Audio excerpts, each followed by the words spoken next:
په واتس اپ کې د ټول نه غټ اپډیټ یو ځای شوی دی کومې ته چې ستاسو انتظار و او د دې سره واتس اپ چې دی دا مکمل بدل شو. زیاتر کسانو دې اپډیټ ته انتظار کوو، هر یو کس به دا تپوس کوو چې دا به د کله نه په واتس اپ کې دا اپشن چې دی دا به یو ځای کېږي او د واتس اپ والا کوشش دی هغه خپل استعمال کوونکو ته اساني جوړوي. نو اوس پکې دغه اپډیټ یو ځای شوی دی، د هغې نه چې دی تاسو هم پیدا اوچتولی شئ، خو دا به راته لازم په کمنټس کوئ چې کومو کسانو ته دا میلاو شوی دی او کومو ته نه دی میلاو شوی. که کومو ته نه میلاو شوی نو زه د طریقه ښیم چې په هغې طریقه باندې هم دا تاسو ته میلاویدی شي. نو موږ دلته کې لاول نمبر د خپل سکرین ریکارډینګ چې دی دا ځان سره کولاو. موږ خپل سکرین ریکارډینګ چې دی دا ځان سره کولاو کو د سیټ ته به تاسو ته زموږ دا واتس اپ چې دی دا به ښکارېږي چې دا اپډیټ به تاسو ته کوم ځای کې میلاویږي. له پاسه د ګوټ ته دا درې ټاکې به تاسو ته ښکارېږي. دا درې ټاکې چې دي دا به ځان سره ووایي چې څنګه دا درې ټاکې تاسو وویل نو دلته کې به راشئ. دلته کې به تاسو ته د واتس اپ سیټینګ چې دی دا به تاسو ته په سکرین باندې ښکارېږي. تاسو به د واتس اپ سیټینګ چې دی دا به ځان سره کولاو کوئ. ډایرکټ په دې سیټینګ ته چې دی دې ته به ځان راورسوئ چې دې ته څنګه رالی نو دلته کې به تاسو ته د چاپۍ دا نښه چې دا به تاسو ته ښکارېږي. اکاونټ یې لیکلی دی د چاپۍ دا نښه ده، دا چې دی دا به ځان سره کولاو کوئ. چې دا کولاو کوئ تاسو به دې مخ ته راشئ. چې دې مخ ته رالی نو په دې کې به دلته کې تاسو ته یو لیکل چې دی دا به تاسو ته ښکارېږي چې لیکلی دی. د لاندې طرفه چې دی دلته کې 5 نمبر آپشن دی. د لاندې طرفه 5 نمبر آپشن دی چې لیکلی دی یوزر نیم. یوزر نیم ته هر کس انتظار کو چې یوزر نیم به موږ ته د کل نه میلاویږي. نو یوزر نیم چې دی دا راغلی دی د یوزر نیم پیدا سره او دا به تاسو یو ځای کوئ. څنګه وسو نو دا یوزر نیم پیدا دا ده چې څنګه ستاسو د فیسبوک کې یوزر نیم په هر ځای کې خپل یوزر نیم چې دی هغه استعمالیږي، په یوټیوب چینل کې هم استعمالیږي، په انسټاګرام کې هم استعمالیږي.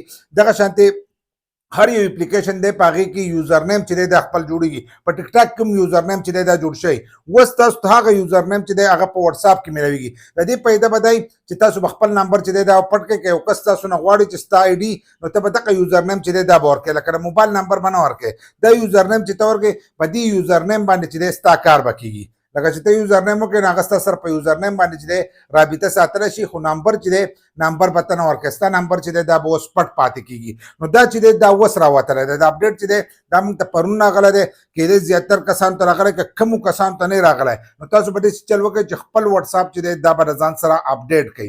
اپډیټ به کې پلی سټور ته به لاړ شئ، هلته به اپډیټ کړئ. بیا به دې ځای کې ته راشئ نو دلته کې به دا تاسو ته ښکارېږي چې څنګه تاسو به دې باندې زور وکړئ نو دلته کې تاسو ته راشي. دا اوس حالن سات چې دی دا په ټیسټ کې دی کمینګ سون لیکلی، خو په دې وخت کې تاسو له یوزر نیم چې دی دا نه مخکې نه اخیسته پکار دي چې ستاسو په نوم باندې بل څوک یوزر نیم وانلي. ځکه که ستاسو په نوم باندې چا یوزر نیم واخیستلو نو تاسو چې دی بار بار به بیا کوشش کوئ بار بار او ستاسو هغه یوزر نیم چې دی هغه بل کس اخیستی نو بیا به سره تاسو چې دی دا به لیکئ. نو یوزر نیم چې دی دا د ټول نه مخکې چې دی دا واخلئ، دا شنه پټه او سپین لیکل چې دی دا بیا ووایي کریټ یوزر نیم. نو دا به د مخکې نه ستاسو سره یو ځای شي. دا هغې چې تاسو له درکړی ده مخکې نه کمینګ سون یې لیکلی چې په راتلونکي وخت کې دا یو ځای کېږي په لنډو کې. نو دلته کې به تاسو خپل یوزر نیم چې دی دا به ځان له جوړ کړئ. لکه مثلا اوس موږ مظلومیات جوړو، کېدای شي په دې هم چا جوړ کړی، ځکه لږ ټایم پکې شوی دی. مظلوم یار موږ مظلومیات جوړ کړو نو دا ګورته دا به ډېر لږ ټایم کې چې دی دا چا راغستی دی. دا موږ لا نه دی راښکړی چې موږ ته پته لګېده به دې ټایم کې هم چا راغستی نو موږ به د دې سره ایک ولیکو. چې ایک ولیکو ایک هم چا راغستی مثلا 2 سره ولیکو 12 یې وکړو نو 12 والا چې دی دا چا نه دی راغستی. نو دغه شانتې به دا راکړئ او لاندې سیو مثلا دا سیو یې ووالو نو دا چې دی دا به سیو شي. سیو به شي، تاسو ډن کوئ نو دې ځای نه ډن کولی هم شئ.